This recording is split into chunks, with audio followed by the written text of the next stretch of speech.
Marc, chapitre 5. Ils arrivèrent sur l'autre rive du lac, dans le pays des Gadaréniens. Dès que Jésus fut hors de la barque, un homme vint à sa rencontre. Il sortait des tombeaux et il était animé par un esprit impur. Cet homme habitait dans les tombeaux, et personne ne pouvait plus l'attacher, même avec une chaîne. En effet, souvent on l'avait attaché avec des fers aux pieds et des chaînes, mais il avait cassé les chaînes et brisé les fers, et personne n'avait la force de le maîtriser. Il était sans cesse, nuit et jour, dans les tombeaux et sur les montagnes. Il criait et se blessait lui-même avec des pierres. Il vit Jésus de loin, accourut, se prosterna devant lui et s'écria d'une voix forte: « Que me veux-tu, Jésus, fils du Dieu très haut?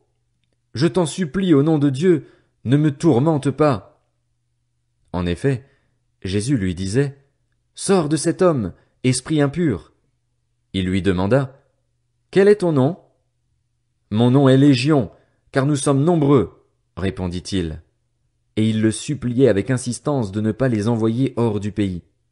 Il y avait là, vers la montagne, un grand troupeau de porcs en train de chercher à manger. Tous les démons le supplièrent: « Envoie-nous dans ces porcs afin que nous entrions en eux. » Il le leur permit aussitôt. Les esprits impurs sortirent de l'homme, entrèrent dans les porcs, et le troupeau se précipita du haut de la falaise dans le lac. Il y avait environ 2000 porcs, et ils se noyèrent dans le lac. Les gardiens du troupeau s'enfuirent et allèrent le raconter dans la ville et dans les campagnes. Les gens allèrent voir ce qui était arrivé. Ils vinrent vers Jésus et virent le démoniaque, celui qui avait eu la légion de démons, assis, habillé et dans son bon sens, et ils furent saisis de frayeur.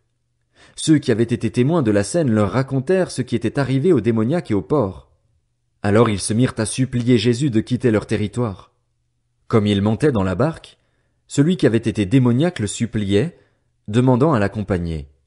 Jésus ne le lui permit pas, mais lui dit: « Va dans ta maison, vers les tiens, et raconte-leur tout ce que le Seigneur a fait pour toi, comment il a eu pitié de toi. » Il s'en alla et se mit à proclamer dans la Décapole tout ce que Jésus avait fait pour lui, et tous étaient dans l'étonnement. Jésus regagna en barque l'autre rive, où une grande foule se rassembla autour de lui. Il était au bord du lac. Alors vint un des chefs de la synagogue, du nom de Jaïrus. Lorsqu'il aperçut Jésus, il se jeta à ses pieds et le supplia avec insistance: « Ma petite fille est sur le point de mourir. Viens, pose les mains sur elle afin qu'elle soit sauvée, et elle vivra. » Jésus s'en alla avec lui. Une grande foule le suivait et le pressait de tous côtés. Or, il y avait une femme atteinte d'hémorragie depuis 12 ans. Elle avait beaucoup souffert entre les mains de nombreux médecins. Elle avait dépensé tout ce qu'elle possédait, mais cela n'avait servi à rien. Au contraire, son état avait plutôt empiré. Elle entendit parler de Jésus, vint dans la foule par derrière et toucha son vêtement, car elle se disait: « Même si je ne touche que ses vêtements, je serai guérie. » À l'instant même, son hémorragie s'arrêta, et elle sentit dans son corps qu'elle était guérie de son mal.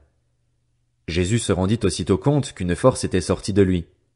Il se retourna au milieu de la foule et dit: « Qui a touché mes vêtements ?» Ses disciples lui dirent: « Tu vois la foule qui te presse et tu dis: « Qui m'a touché ?» Jésus regardait autour de lui pour voir celle qui avait fait cela. La femme, effrayée et tremblante, sachant ce qui lui était arrivé, vint se jeter à ses pieds et lui dit toute la vérité. Alors il lui dit: « Ma fille, ta foi t'a sauvée. Pars dans la paix et sois guérie de ton mal. » Il parlait encore quand des gens arrivèrent de chez le chef de la synagogue et lui dirent: « Ta fille est morte. Pourquoi déranger encore le maître ?» Dès qu'il entendit cette parole, Jésus dit au chef de la synagogue: « N'aie pas peur, crois seulement. » Et il ne laissa personne l'accompagner, sauf Pierre, Jacques et Jean, le frère de Jacques. Ils arrivèrent à la maison du chef de la synagogue où Jésus vit du tumulte, des gens qui pleuraient et poussaient de grands cris. Il entra et leur dit: « Pourquoi faites-vous ce tumulte et pourquoi pleurez-vous? L'enfant n'est pas morte, mais elle dort. » Ils se moquaient de lui. Alors il les fit tous sortir, prit avec lui le père et la mère de l'enfant et ceux qui l'avaient accompagné, et il entra là où l'enfant était couché.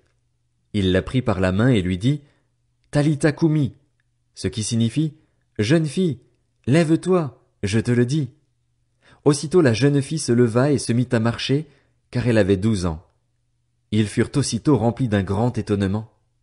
Jésus leur adressa de fortes recommandations pour que personne ne le sache et demanda qu'on donne à manger à la jeune fille.